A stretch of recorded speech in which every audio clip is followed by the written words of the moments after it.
In less than 3 months, registered New York City Republicans and Democrats will vote in the 2017 primary elections. Well, at least some of them will. With little buzz so far about the mayoral matchups and relatively few office holders facing term limits, this election year hasn't generated a lot of excitement. But there are key races in several Brooklyn districts, 2 where veteran legislators have to vacate their seats, and a few where newer electeds face stiff challenges. Let's size up those races and whether and how they matter with political journalist Ted Hamm, chair of the Department of Journalism and New Media at St. Joseph's College and the editor of Frederick Douglass in Brooklyn. Welcome back, Ted. And Julianne Cuba, reporter for the Brooklyn Paper and Brooklyn Daily covering South Brooklyn. Welcome to the show. So Ted, set up the election we're talking about now. City council races are up, but also other stuff. What are people voting on, and what does the landscape look like? Well, in 2013, the number of the turnout was around roughly 150,000 in Brooklyn in the primary. And that's when, as you mentioned, there was a dynamic race at the top of the ticket. De Blasio, Thompson, Quinn, Lieu, Weiner, and all the rest. So obviously, without a real hotly contested race at the top of the primary, top of the ticket, the turnout's going to be reduced. So that really makes for some interesting dynamics in these races, because it can really a lower turnout can allow, and with multiple candidates, can allow one person to surge forward and sort of steal the seat, you might call it. Right. And so possibly come September 12th, people will be voting on mayor, public advocate, comptroller, Brooklyn DA, borough president, Brooklyn DA, and the city council races if there are challenges in those. Right. And one of the races, Julianne, we want to talk about is that involving incumbent Carlos Menchaca. He is an incumbent, and the city council, that's usually a ticket for re-election, but that may not be the case here. Tell us what you found out about that race. Well, he's actually facing some I guess you could say perceived incumbents. He's facing the Assemblyman, Assistant Speaker, Felix Ortiz, and who he succeeded, Sarah Gonzalez, who was the councilwoman for that district before him. He's also facing Javier Neves, the former Assemblyman before Felix, and Sunset Park attorney Delvis Valdez. So he's facing a lot of challengers. And like you said, incumbents usually have the benefit of that incumbency, but what do you think is so why is he being challenged? What's his vulnerability? I think he usually he's not very good at sticking to one. He flip-flops, yes, perhaps? He flip-flops, yes. Yeah. So one example was when the city council, the resolution to condemn the BDS, the Boycott, Divest, Sanction movement, he voted no, and he faced a lot of criticism for that, and then told polls who criticized him, saying that he wasn't really aware of what that was, and kind of flip-flopped and said, oh, I apologize for that, I didn't know. So. Well, I think there's also the main issue right now in Sunset Park, particularly, is development along the waterfront, and there's a lot of it. I live in Sunset Park, so I'm familiar with it. And I guess one of the questions, I think it's Nieves who's raised it actually most directly, is what is the rest of the district getting in return for all this new development that's going in along the waterfront?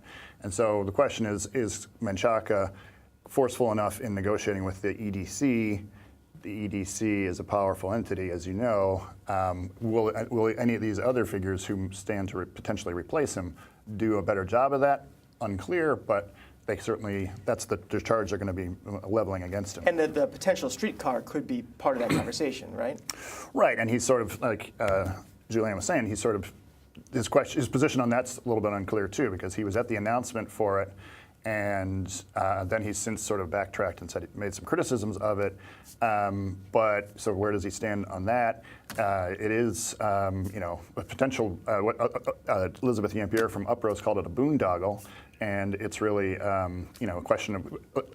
Alicia Glenn even says that express buses are a better option, so why this huge initiative would go forward and how it's going to be paid for. There's all kinds of issues surrounding that project, so where he needs to take a clear stand on it. So that's the Carlos Menchaca seat. Another incumbent who's facing a very stiff challenge apparently is Laurie Cumbo, representing another different area of Brooklyn, and she's facing someone that she sort of narrowly fought back 4 years ago.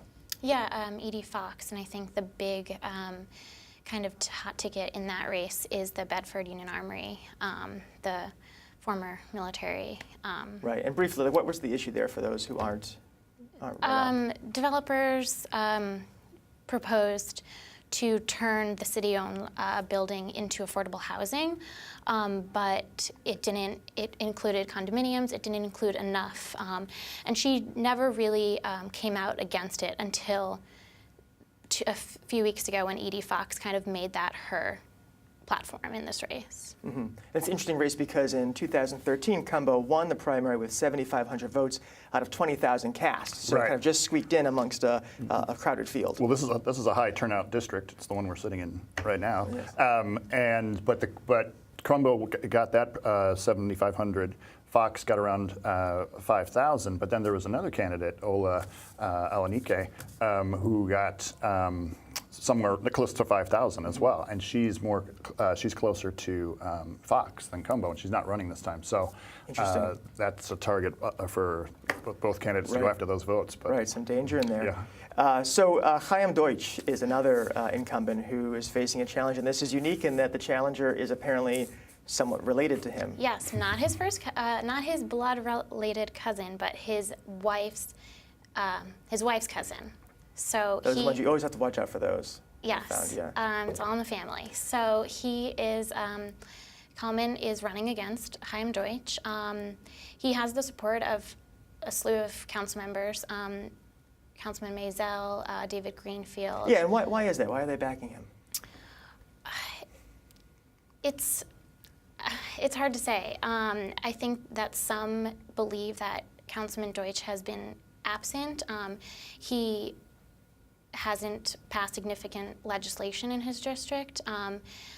Some feel that recovery after Hurricane Sandy has not been substantial. And he has, as do many council members, an outside yes, job, and he that's has one of the an points of outside criticism, income. right? He runs his real estate management company, Hassa Management. He's promised to give it up, not really offering exact details on what that means, but he's faced criticism for that. This question, Greenfield is yeah. sitting on a pot of money too. Yes, we've heard that. Yes, That's made the 850,000. news. Just to go back, so much of this, the question is it personal? Is it political? Is it ideological? Just to go back to the Menchaca race briefly, I think you reported in a recent column that one of the issues might be that he's perceived as anti-Israel. Is that a real issue for the district? Do you think that's one of the motivating factors to the challengers against him? I'm not sure how much of that district that would affect.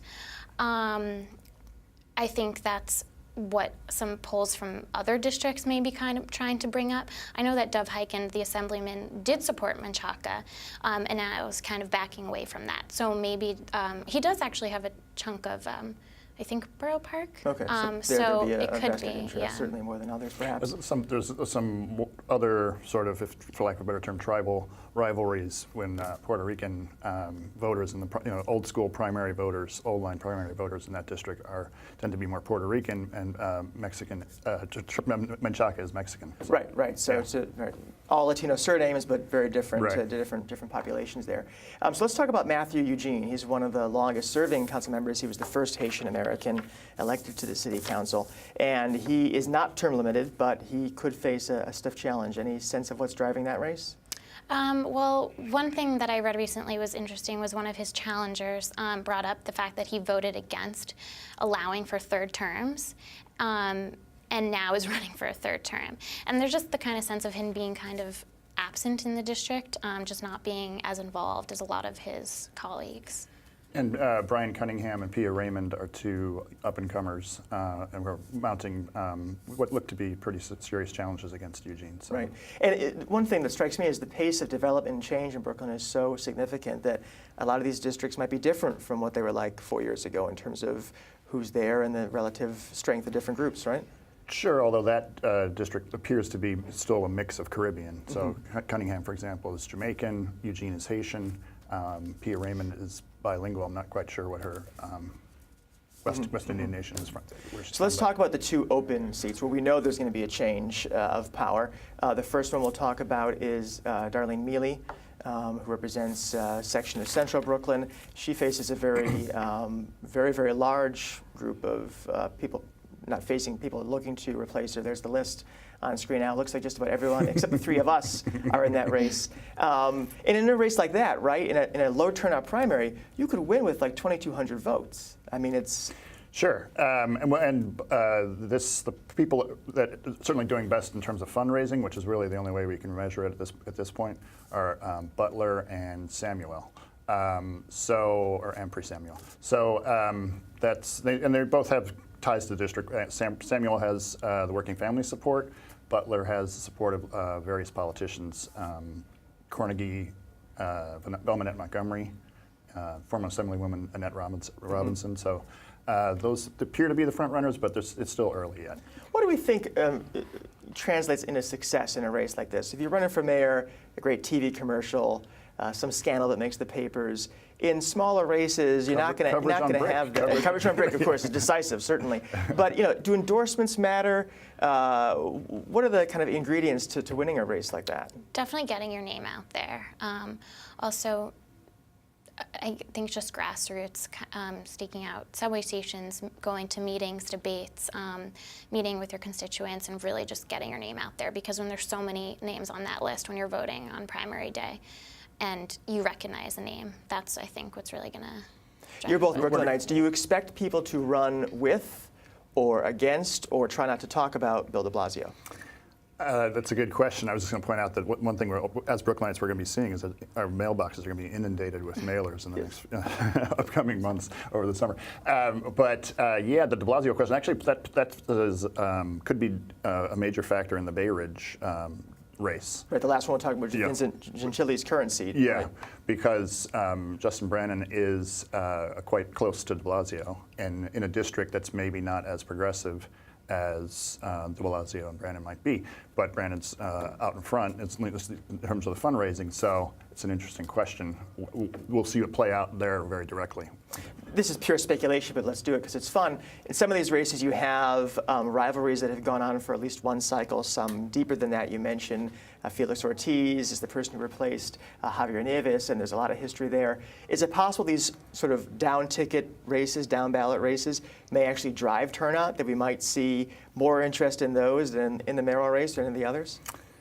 I suppose, but I mean, we're talking small numbers still, so maybe you'll see a little bit of a bump in some of these districts, but it's really hard. It depends how motivated people are about these candidates. So they have some work to do in terms of mobilizing these votes because the target's smaller, so it's attainable. Right. And we should also remember that this is a good job, right? It's a good salary, right? So there's motivation for Felix Ortiz, for example, will be making more money as a councilman than he does as an assembly member. So maybe there's that that element. Julianne, you write about a lot of these races. And I'm curious, when you look at different ones, there are obviously, as I said, personality clashes and history in each district that's unique to them.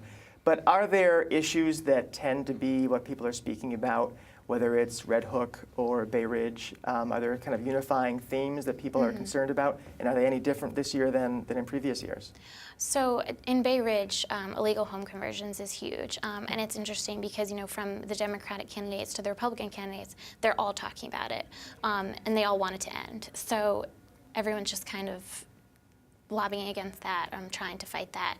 It doesn't really matter what party you're affiliated with. That's kind of like the major issue in that district. I would say gentrification and displacement and cost of living, affordable housing. I mean, those kinds of things are really common to most neighborhoods or most districts. So.